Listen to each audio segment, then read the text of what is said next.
Mastering passive voice. When and why to use it. Hello, language learners. Today, we're going to delve into a fascinating aspect of English grammar, the passive voice. Specifically, we're going to discuss when to use the passive voice and why it's an important tool in our language toolbox. So, buckle up and let's start our journey to the heart of the English language. Before we dive into when to use passive voice, let's do a quick refresher on what it is. In passive voice, the object of an action becomes the subject of the sentence. This contrasts with the active voice, where the subject performs the action. For example, active, the cat chased the mouse. Passive, the mouse was chased by the cat.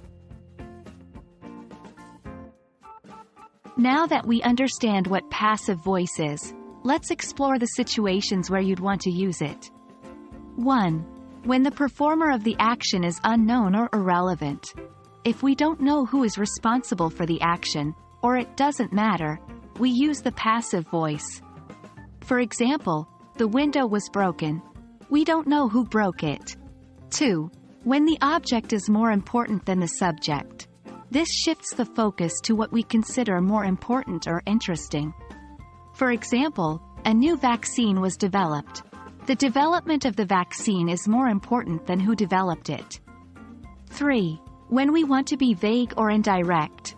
The passive voice can make a statement less direct or personal, which is often used in business or formal language. For example, instead of saying, "You made a mistake," we might say, "A mistake was made." 4. When we want to emphasize an action over the actor. Sometimes the action is more significant than who is performing it. For example, a goal was scored, emphasizes the action of scoring rather than who scored the goal. Understanding when to use passive voice is beneficial for a number of reasons. Variety. Using both active and passive voices can make your language more diverse and interesting. Flexibility. Knowing how to use passive voice gives you flexibility in choosing what information to highlight in your sentences. Formality. In certain situations, using the passive voice can make your language sound more formal or professional. There you have it.